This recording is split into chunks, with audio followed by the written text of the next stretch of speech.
Almost all of us have had the experience of seeing an image on the internet, liking it, wanting it, and taking it. After having this experience thousands of times and accumulating a folder of random images from all corners of the internet, images I had ripped from their contexts and forgotten where they had ever come from, I decided that I wanted to recontextualize these images, create my own context for them by creating a space for them to live in. Since the images were from the internet, I decided to solicit the internet to help me create my context. So I re-uploaded them to Google to see what I could find. I'll start here, where I started, a room I chose to create based solely on what I found most striking in the image, the beautifully colored, strangely angular brain. When I re-entered this photo into Google, the web results were unanimously tied to one idea: psychohistory. On the New York Times website, the image was accompanied by an article titled "The Internet as a Crystal Ball." On another site, the article was titled "Government Aims to Build a Data Eye in the Sky."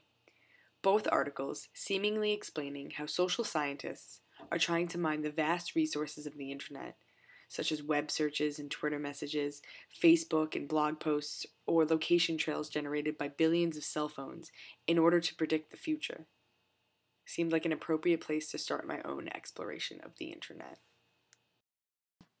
Next, I came across an image that has apparently truly vanished into the unknown of the internet, for even Google was unable to find any place on the internet that contained this image. The image was a drawing of a gaunt blue face, or really more of a mask, with a wide open mouth that mimicked the ovular shape of the head. What Google could provide for me was an endless stream of visually similar images. These images created a context of their own. There was a range of images, everything from a Bic pen advertisement to a famous Matisse piece, yet the visual similarity was clear. The colors were the most prominent similarity, as I was immediately greeted by a sea of bright greens, blues, and purples. Each of the images felt handmade. Practically none of them were actual photographs, but instead drawings, paintings, or collages. Google had made my context for me in this unique assemblage of pictures. I uploaded another image to Google Search, another drawing, this time a more intricate and detailed black and white sketch. Google was able to find one location of the image, a blog I had never seen before, though again I was given the stream of visually similar images, and again I was struck by the strange power of seeing page after page of similitude. The images were all black and white, yet they ranged in subject matter. Some were views of microscopic organisms, another a drawing of a Fear and Loathing in Las Vegas poster. There was a range of surreal drawings, there were maps, newspaper images, and comic strips. There were even knitting patterns and other unknown textures. The common theme, to my eyes, appeared to be the visual complexity of each image, all of them requiring a second look or a detailed observation. I found another image on my computer, and by this point in my research, I could guess what Google would potentially provide me with if I were to upload it. Though I wanted to see if my predictions were correct, and indeed they were. I uploaded a picture of a silhouette of a man drawn in bright yellow lines against a black background, and I was greeted with a long list of yellow and black images. Some were plants, others strange computer-generated images of squiggly lines. However, Google was able to provide me with more than just images this time. The image appeared on a few websites. On one site, it accompanied a blog post about how women should stop underestimating their men, but another site had the image accompanying a summary of a chapter of a textbook. The chapter summary reads as follows. In this chapter, the author explains the ways emotions are created, recognized, and expressed. The topics of interest include social emotions, rage blackouts, phobias, and depression.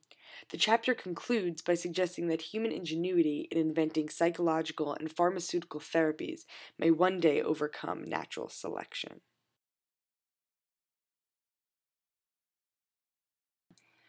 It was at this point that I realized that I had not yet tried to upload an actual photograph. Since all of the images I had tried were drawings or computer-generated images, I wanted to explore the potential results of uploading a photo. So I chose a photo and saw what Google had to offer. Google informed me, as I had assumed, that the photo was of an art installation.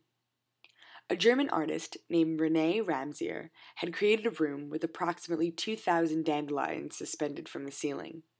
But yet again, I was struck by the visually similar images I was provided with. The dominant color of the photograph was white, and thus so was the dominant color of the visually similar images. Though just as the photo contained hints of yellows, greens, and blues, so did the images Google provided. As opposed to the intense, bold colors of the images I had searched before, the subtleties of the hues in each picture became what interested me most. The almost lack of color made color that much more important.